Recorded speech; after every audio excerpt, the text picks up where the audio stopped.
Assalamu алейкум, урматтуу мекендештер, Талас тургундары. Мен сиздерге Талас шаарынан сатыкка чыгып жаткан мынакей ушул под бизнес участокты тартып берейин.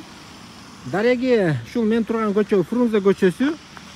Крупуская көчө менен кесилишкенде эле, Крупуская менен келип, ушу светофордон күн чыгышка бурулганда эле оң жак бетте экинчи участок. Мына ушул узун участокты көрө аласыздар. Бизнеске чынында эле ыңгайлуу. Караңыздар, мойка ачса дагы, эстеп ачса дагы, кыскасы бизнес идеяңыздар бар болсо, ушул участокты көрүңүздөр туугандар.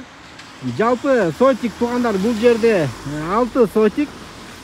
Наркы чоң зданияга чейин 15 метр бул участокко тиешелүү. Ал эми узундугу 40 метр кызыл китеби менен жана бунун уландысында 20га 15 мэриянын муниципалдык жерин документально убактылуу пайдаланганга узак мөөнөткө алган экен.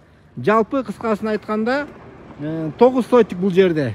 6 сотиги жеке менчик, 3 сотиги узак мөөнөттө арендада, мэриянын жеринде. Баасын туугандар $20.000 сурап жатат. Эгер кимге ушул жер бизнеске ылайыктуу болуп, идеяңызга туура келе турган болсо, төмөндөгү номерге чалыңыздар. Кандай вариант сунуш кыласыздар, аны дагы келишип сүйлөшүп көрсө болот.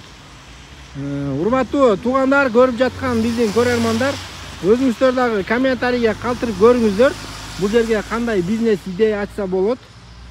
Жана сиздердин ушундай жакшы идеяңыздардын себебинен балким бир адам комментарий окуп, бул жерге бир бизнес тургузуп коюшу мүмкүн.